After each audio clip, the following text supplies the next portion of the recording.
Hey guys, happy Friday. Hope you guys are joining me under the viaduct for today. What you'll need for today is a set of dumbbells or a set of kettlebells. Now, if you only have one, obviously I will make that work for today. The only time you'll need a set is in the second part here. So no worries, we have modifications on hand just in case. Okay, so for today, guys, we have a 12-minute AMRAP, 8 crushed grip floor presses, 12 crushed grip dead bugs, and then 16 skater squats, which is a nice modification that I like to give for pistols to get that leg strength up, okay? Then obviously we'll go into a rest. Then we'll do 12 minutes, a minute on of work and a minute off of work. So you're only technically doing 6 rounds for today of cross body carries under the viaduct. All right, and obviously if you're at home in the stationary position is when you'll be holding those crossbody carries. But let's go into the movements for today. So again, starting with that 12-minute AMRAP. Crush grip floor press, guys, means either one dumbbell or one kettlebell. Now, if you have the kettlebell, you'll be holding the body of the kettlebell, so the heavier part, and you'll be crush gripping, putting it together the entire time. On these dumbbells, you'll be holding them by the head, and again, the crush grip is you squeezing the kettlebell tight. All right, so again, it's exactly how it sounds, crush grip. So you're here with the floor press, triceps on the floor, dumbbell in the middle, right? I don't want the dumbbell here, I don't want the dumbbell here. I wanna make sure that your elbows and wrists are completely stacked.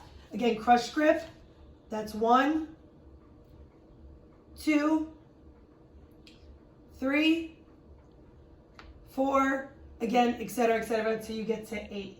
And then you'll go into those crush grip dead bugs. So again, holding the dumbbell this way, the kettlebell will be on the body of the kettlebell, but 12 of them, right? The dead bug means that your legs are up, crushing that dumbbell here. When you are going down, the dumbbell is going behind your head.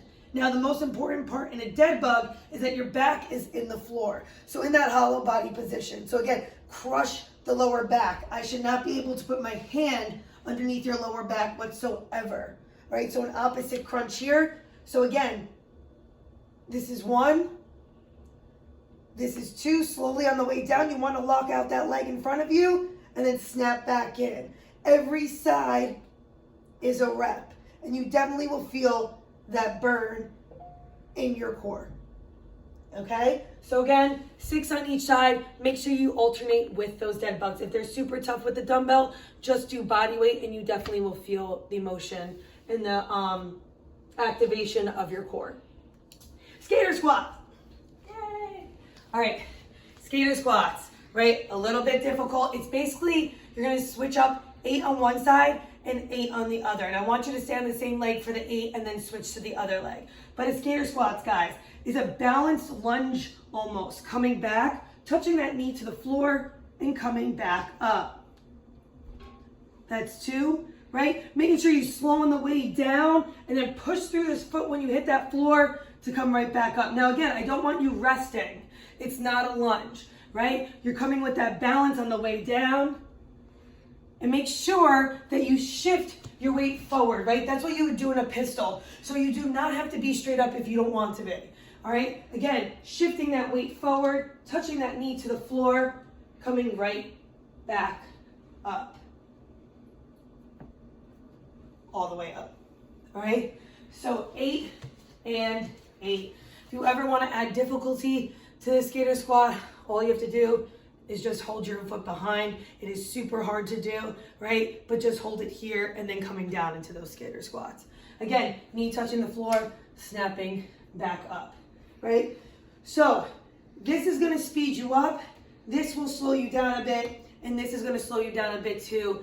So treat it more of like a grind, getting through these movements so you make sure you hit all the correct form and all the correct activation movements. All right? And again, you only need 1 dumbbell or kettlebell for this first part. Now the second part, we're gonna take a big rest, right? Go into 12 minutes of work. Well, technically you're only doing 6 minutes because a minute on and then a minute of rest of a cross body carry.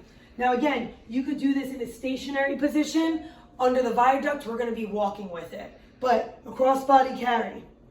1 dumbbell here on your side, making sure you stand tall. another dumbbell locked out overhead. Now, when you're locked out overhead, guys, notice my arm is completely straight, right? My pelvis is not shifted out. I'm stacked completely from your shoulders to your rib cage to your butt. All right, again, locked out. So if this is happening, we gotta fix that. We have to go to a lighter weight or do something different. All right, so again, locking out here, holding that for the entire minute. Now, if you only have one dumbbell or kettlebell, that's more than fine. We can work on Statue of Liberty carries, making sure that our hand stays down here and that our dumbbell stays up here. All right, if that's super difficult and you only have one dumbbell that's really, really heavy, or only one kettlebell that's really, really heavy, all you have to do is just put it on your front rack and put one down here. I totally understand that we're limited with equipment, so we're gonna try to make it work as best as we can. So again, heavy, really heavy something, put it on your front rack, and then count down here. And again, you'll switch in the next round. So again, you're doing 6 rounds, so 3 on the right arm, and then 3 on the left arm. All right, working on a lot of core movements for today, all right, in that second part of the crossbody carry and that mobility lockdown overhead. Now, if you guys have any questions, please feel free to message us. All right, but I'll see you guys underneath the viaduct tomorrow.